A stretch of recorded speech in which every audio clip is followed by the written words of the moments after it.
നിങ്ങളൊക്കെ നിങ്ങളുടെ വീടിന്റെ പരിസരത്തുള്ള കടയിൽ നിന്ന് പലചരക്ക് സാധനങ്ങൾ കടം മേടിക്കാറുണ്ടോ? 50,000, 60,000, 70,000 ഒക്കെ കടം. എന്നിട്ടും യാതൊരു മനസ്താപവും ഇല്ലാതെ നിങ്ങൾ വീണ്ടും മേടിച്ചു കൂട്ടുന്നുണ്ടല്ലേ?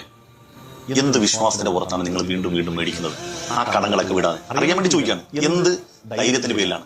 നാളെ മരിച്ചുപോയാൽ എന്താണ്? നമ്മുടെ മയ്യത്ത് വെച്ചുകൊണ്ട് നമ്മുടെ മക്കളൊക്കെ പറയൂല്ലേ, വാപ്പക്ക് ആരെങ്കിലോട്ട് സാമ്പത്തിക ബാധ്യത ഉണ്ടെങ്കിൽ ഞങ്ങളുമായി ബന്ധപ്പെട്ടാൽ മതി. നമ്മുടെ മോനെ, വാപ്പ പൈസ കടം കൊടുക്കാനുള്ളവരുണ്ടല്ലോ, മരണാനന്തരം അത് ചോദിക്കത്തില്ല, അവരെ കൊണ്ട് കഴിയത്തില്ല, ലജ്ജ കൊണ്ട് അവർ ചോദിക്കത്തില്ല.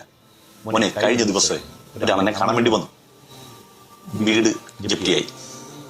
ആ നാട്ടില് നല്ലൊരു ശതമാനം മനുഷ്യർക്കും ആ കട ഒരു ആശ്രയമായിരുന്നു.